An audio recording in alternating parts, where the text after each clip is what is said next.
Okay అండి. మన ప్రభు అయిన యేసుక్రీస్తు నామంలో కూడి వచ్చిన ప్రతి ఒక్కరికి వందనాలు తెలుపుకుంటూ దగ్గర దగ్గర నేను 4-5 సార్లు వేసి కొంచెం ఇక అంతే అంటే నిద్ర వచ్చేసింది. ఆ దేవుడి కృపను బట్టి ఆయన చిత్తానుసారంగా దేవుడు నెరవేర్చాల్సింది కనుక మనం చిన్ని మాటలు మనం జ్ఞాపకం చేసుకుందామండి. కొన్ని మాటలు మనం గుర్తు చేసుకుంటూ దేవుని యొక్క పరిశుద్ధ గ్రంథం నుంచి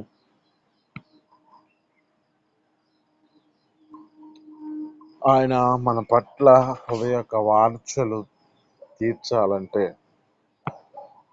మనం మన జీవితాల్లో నేర్చుకోవాల్సినవి ఏమిటంటే, ఒకటి మన జీవితాలలో కావాల్సినది భక్తి. భక్తి కలిగి ఉన్న వారి జీవితాలలో ఆయన ఏ స్థితిలో ఉన్న వారి యొక్క వాంఛలను అంటే కోరికలు, వారి యొక్క ప్రార్థనలను ఆలకించగలిగిన దేవుడు మన ప్రభువైన యేసు. ఇక లేఖనాలు సెలవిస్తూ ఉంటాయి, యెహోవా తన భక్తులకు తను ఏర్పరచుకొనుచున్నాడని తెలుసుకొనుడి, నేను యెహోవాకి మొరపెట్టగా ఆయన ఆలకించును అంటాడు. అంటే తన భక్తుల యొక్క జీవితాలలో ఆయన ఎవరిని ఏర్పరచుకున్నాడో వారికి గొప్ప కార్యాలు జరిగించే దేవుడు. ఎవరైతే తమ జీవితాల్లో ఆ భక్తి స్థితిని బట్టి నడిపించబడుతున్నారో వారి పట్ల మేలు చేస్తూ వారిని తృప్తిపరిచే దేవుడు మన దేవుడు. ఇంకొక మాట ఏమిటంటే, హృదయ వాంఛలను యొక్క తీర్చగలుగుటకు ఏమి చేయాలి అంటే, 2 నీతిగా నడిపించబడాలి. అంటే నీతిమంతుల యొక్క జీవితాలలో ఆయన కార్యములు సఫలపరిచే దేవుడు. నీతి అంటే నీతిమంతుల యొక్క మొరను ఆలకించే దేవుడు. ఒక మాట అంటే కీర్తనలో అంటాడు, 34వ అధ్యాయం 17వ వచనం, నీతిమంతులు మొరపెట్టగా యెహోవా ఆలకించును, వారి శ్రమలన్నిటిలో నుంచి వారిని విడిపించును అంటాడు. అంటే ఇక్కడ ఒకటి ఏం చేయబడాలి అంటే, భక్తితో నడిపించబడాలి, హృదయ వాంఛలు తీర్చబడాలంటే. 2 నీతిని అనుసరించే నీతిమంతులుగా చేయబడాలి. 3 ఏం చేయబడాలంటే కనిపెట్టుకొని జీవించాలి. ఈ కనిపెట్టుకున్నటలోనే మనిషి జీవితం కొంతవరకే తమ జీవితాలు నడిపించబడుతున్న స్థితిలో ఉంటారు. ఈ కనిపెట్టుకున్నటలో వారి యొక్క స్థితిని గుర్తు చేసుకుంటే అసహనంగా తమ జీవితాలు కోల్పోతున్న పరిస్థితి ఉంటుంది. లేఖనాలు చదువుతూ ఉంటా ఏమంటాడంటే, ఆ అపోస్తుల కార్యంలో అంటాడు, యెరూషలేముని విడిచిపెట్టక ఆయన వాగ్దానం చేసిన వాగ్దానం కొరకు కనిపెట్టండి అంటాడు. అక్కడ తండ్రి చేసిన వాగ్దానం కొరకు కనిపెట్టండి అంటున్నాడు. అంటే వారి యొక్క స్థితిని గుర్తు చేస్తూ నిరుత్సాహపరిచే పరిస్థితులు ఉండదని, ఆ యొక్క దేవుని యొక్క సన్నిధిని విడిచిపెట్టే పరిస్థితి వస్తుందని వారితో ఆ మాట చదువుతున్న మాట ప్రకారం జ్ఞాపకం చేసుకుంటే, వారిని ఏం చేస్తున్నాడంటే కనిపెట్టండి. అక్కడ మీరు కనిపెడితే మీ యొక్క స్థితిలో మీ యొక్క జీవితాల్లో మేలుకరమైన స్థితి ఉంటుంది. అంటే ఇప్పుడు మన జీవితాలలో ఏం చేయబడాలంటే, ఈ యొక్క 3వ అనుభవం మన హృదయ వాంఛలను తీర్చబడాలంటే ఆ దేవుని యొక్క సన్నిధిలో చేసిన వాగ్దానం కొరకు మనం కనిపెట్టేవారిగా మార్చబడాలి. ఈ వాగ్దానం మన పట్ల నెరవేర్చబడాలంటే, ఆ వాగ్దానం మన పట్ల మన జీవితాల్లో అది స్థితిని బట్టి నెరవేర్చుటకు, అది మన మీద జరిగించుటకు ఈ కారణం కావాలంటే కనిపెట్టి మనం జీవించగలిగిన వారిగా మార్చబడాలి.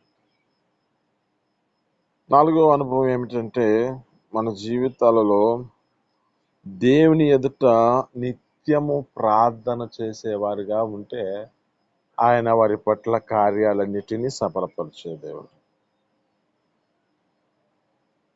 అంటే మనం ఏం చేయబడాలంటే, విసుక్కకి నిత్యము ప్రార్థన చేసే వారి జీవితాలలో ఆయన మొర ఆలకించే దేవుడు. మనం ఈ మాట గురించి జ్ఞాపకం చేసుకుంటే లూకాసు వార్తలో 18వ అధ్యాయంలో అక్కడ ఒక వ్యక్తి కనపడుతుంది, విధవరాలు. ఆ యొక్క వ్యక్తి ఏమో ఒక న్యాయాధిపతి ఉన్నాడు అక్కడ, కట్టిన మారిన ఒక న్యాయాధిపతి. ఆ వ్యక్తి అంట మనుషులను లక్ష్య పెట్టేవాడు కాదంట, దేవునికి భయపడేవాడు కాదంట. కానీ ఆమె ఏం చేస్తుందంటే ఆయన ఎందుకు మాటి మాటికి వెళుతుంది అంటే, అయ్యా నాకు నా ప్రతివాదికి న్యాయం తీర్చు అని వెళుతున్న సమయం అది. వెళుతున్న పరిస్థితిని జ్ఞాపకం చేసుకుంటే ఏమనుకుంటున్నాడంటే న్యాయాధిపతి, ఏమైంది, నేను మనుషులను లక్ష్య పెట్టిన వాడిని కాదు కదా, దేవునికి భయపడిన వాడిని కదా, అయినా నా ఎద్దుకు ఆమె మాటి మాటికి వస్తుంది కదా, ఈమెకి న్యాయం తీర్చుద్దామని ఆ కఠిన బారిన హృదయం కలిగిన వ్యక్తి తన మనస్సును మార్చుకొని న్యాయం తీర్చాలనే ఆలోచన చేత నడిపించబడుతున్నాడు. అక్కడ ఏమంటాడంటే తాను ఏర్పరచుకున్న స్వాస్యము ఇశ్రాయేలు ప్రజలు వారి జీవితాలలో దేవారాత్రులు నాకు మొరపెట్టినలా నేను వారి మొరను ఆలకించనా అంటాడు. అంటే ఎవరు నిత్యము ఆయన సన్నిధిలో ప్రార్థిస్తూ ఉంటారో, దీవారాత్రులు ఎవరైతే నిత్యము ప్రార్థిస్తారో వారి యొక్క హృదయ వాంఛలన్నిటినీ తీర్చగలిగిన దేవుడు మన ప్రభువైన యేసుక్రీస్తు. ఒకటి, భక్తి కలిగి జీవించిన వారి జీవితాలలో వారి వాంఛలను తీర్చగలుగుతాడు. నీతిమంతులుగా తమ జీవితాలు నడిపించబడుతున్న వారి జీవితాల్లో వారి యొక్క కోరికలను తీరుస్తాడు. కనిపెట్టుకొని జీవించగలిగిన వారి జీవితాల్లో ఆ వాగ్దానములను నెరవేర్చగలుగుతాడు. అలాగే నిత్యము ప్రార్థిస్తున్న ప్రార్థనలను బట్టి వారి యొక్క ప్రార్థనలను ఆలకించి వారికి కావలసిన హృదయ వాంఛలన్నిటినీ తీర్చగలిగిన దేవుడు మన ప్రభువైన యేసుక్రీస్తు. కనుక మన జీవితాల్లో ఇలాంటి భక్తి చేత, ఇలాంటి నీతి చేత, ఇలాంటి మన జీవితాల్లో కనిపెట్టుకునుట, ఇలాంటి మన స్థితిని బట్టి ప్రార్థించేవారిగా మనం కలిగి ఉందుము గాక. ఈ మాటలో మీ నికిడిలో దీవించి ఫలించును గాక. చిన్ని ప్రార్థన. పరిశుద్ధుడా, జీవాధిపతి, ఆశ్చర్యకరుడ, మహోన్నతుడా, నీకు స్తోత్రాలు. మీ అపారమైన ప్రేమ చేత, మీ కృప చేత, మీ సన్నిధులకు మమ్మల్ని నడిపించిన దాన్ని బట్టి నీ స్తోత్రాలు తండ్రి. దేవానా తండ్రి, నీ చిత్తమును నెరవేర్చుటకు మాకు ఇచ్చిన అవకాశం బట్టి నీ స్తోత్రాలు. దేవానా తండ్రి, మీరు మాట్లాడుతున్న మాటలు బట్టి నీ స్తోత్రాలు. అయా హృదయ వాంఛ కోరికలను తీర్చగలిగిన దేవుడు నీవే కనుక, అయా హృదయ వాంఛ కోరికలను తీర్చాలంటే అయా నా తండ్రి మాకు నేర్పించిన నేర్పులో 4 అనుభవాలు మాకు నేర్పించిన దాన్ని బట్టి నీ స్తోత్రాలు తండ్రి. అయ్యా భక్తి కలిగిన వారి జీవితాల్లో మీరు వారి కార్యములు సఫలపరుస్తారని, అయ్యా నీ సన్నిధిలో నీతిమంతులతో నడిపించబడుతున్నారు, ఆ నీతిగా నడిపించబడిన వారి జీవితాల్లో కార్యాలు సఫలపరుస్తారని మీరు మాట్లాడారు. అట్టిగా మా జీవితాల్లో నీతిని మేము నడిపించబడే కృపను మాకు దయచేయండి. అయ్యా కనిపెట్టుకున్న వారి జీవితాలలో వారి కార్యాలను సఫలపరుస్తారంటున్నారు, వారి వాగ్దానాలను నెరవేరుస్తారంటున్నారు. అట్టి కృప మా జీవితాల్లో కూడా వాగ్దానములు నెరవేర్చబడినట్లుగా కృప సహాయం చేయండి.